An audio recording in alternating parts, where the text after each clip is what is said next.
Unit 10. Dreams. Lesson 1. I have a dream. Hi, I'm Moitri Mutshuddhi. My father is a freedom fighter and my mom is a teacher. They both dream for a golden Bangladesh and inspire me to do something significant, something positive for the country. Often I think what to do to fulfill their expectations in future. Finally, I've decided to be a politician and work for my motherland. How's it? Hello, I'm Mufakkar Hassan. I live in a slum with my parents and sisters. I know how cruel poverty can be. My heart bleeds to see the poor, suffering people in my slum. After I have finished my education, I'll be a social worker to fight against social injustice and poverty. Change is the word I believe in to make Bangladesh a golden Bengal. I'm Amitabh Kaur. When I say to my friends that I would like to be a space traveler, they laugh. But I really want to be that. If people from other countries can win the moon and roam in the space, why not we? To be honest, I visualize that I'm stepping on the Mars from a space shuttle. Please wish for me so that my dream comes true.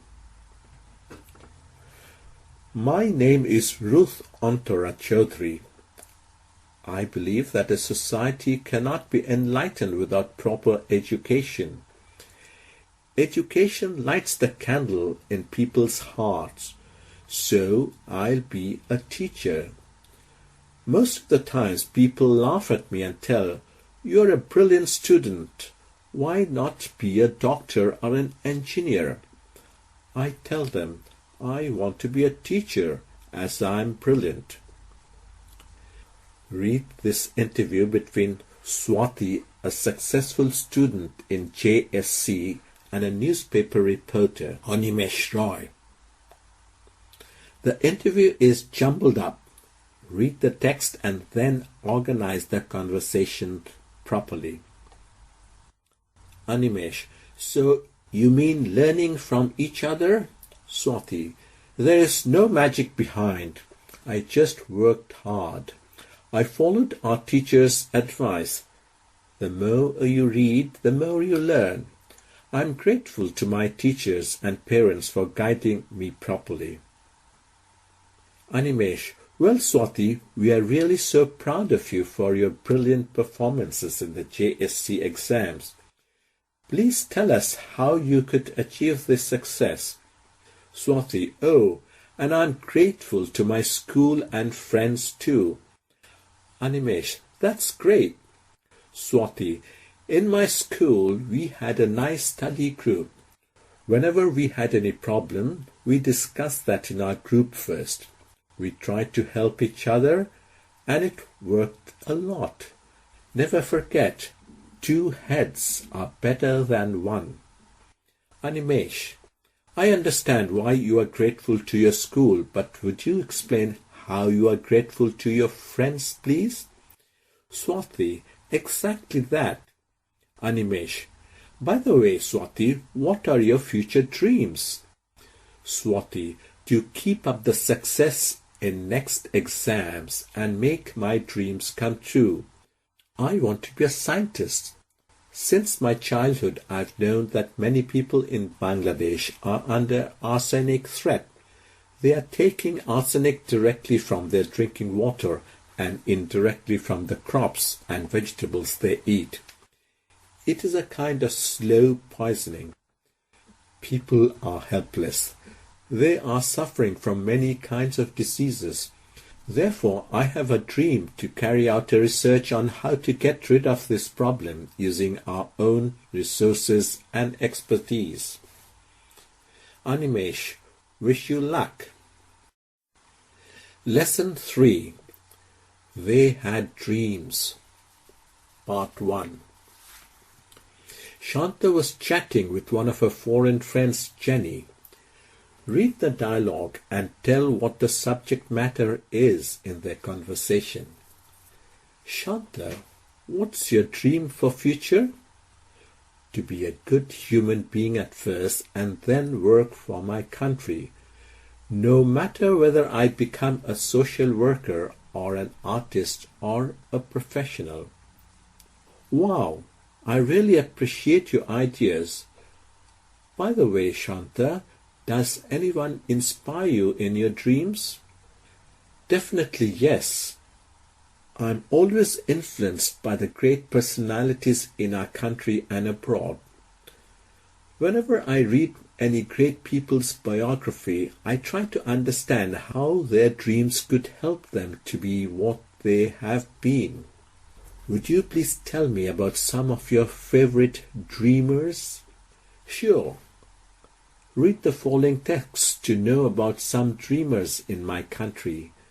They are my icons as well. Priti Lotta was born in Chittagong on May 5, 1911.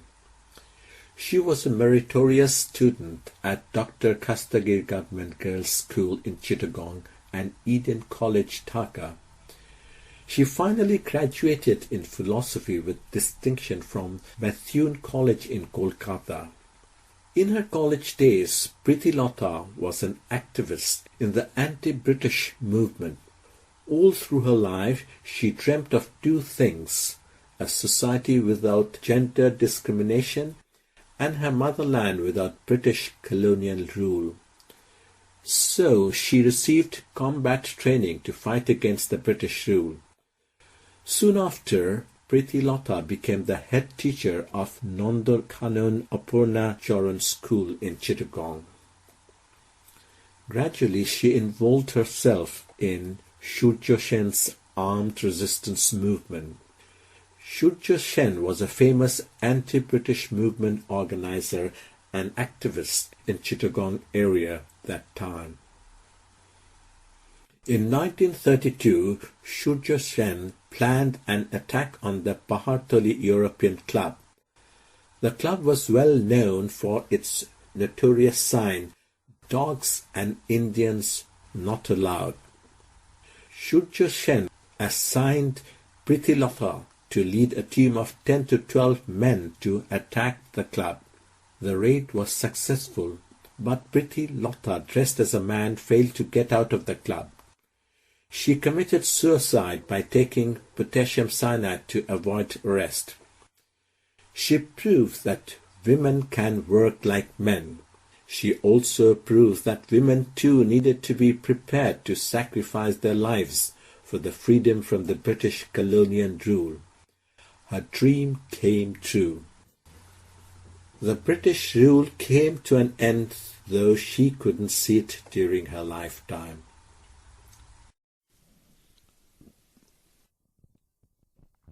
Lesson 4. They Had Dreams, Part 2. Zahir Raihan was one of the most talented filmmakers in Bangladesh. He was born on 19th August 1935 in the village Mojupur in Feni district. He was an active worker of the language movement. He was one of the 10 students to go out in a procession on 21st February 1952, despite a ban on such activities. As a result, he and many others were arrested and taken to prison. Zahir was also present at the historical meeting of Amthola on February 21st, 1952. He also took part in the mass movement in 1969. In 1971, he joined the Liberation War. All through his life, Zahir dreamt for a democratic society, a society that will ensure freedom of speech and will. He had many dreams about our film industry too.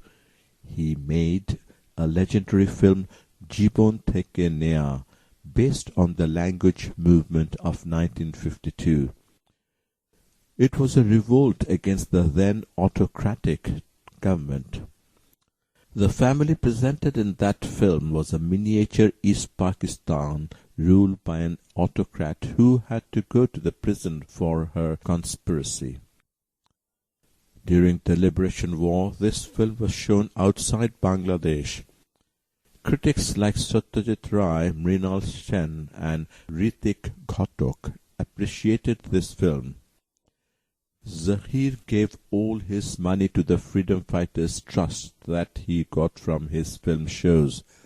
Besides, his great documentary on Pakistani atrocities, Stop Genocide, helped create world sentiment in favor of our liberation war.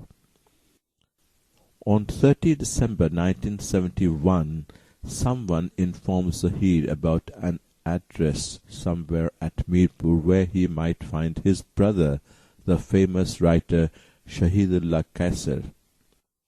Shahidullah was captured and killed by the Pakistani army and the local collaborators during the last days of the war.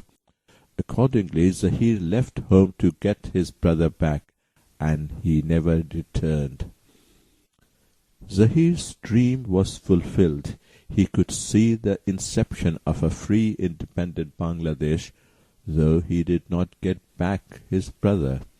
And it's a pity that this dreamer was missing at such a time when his dream came true.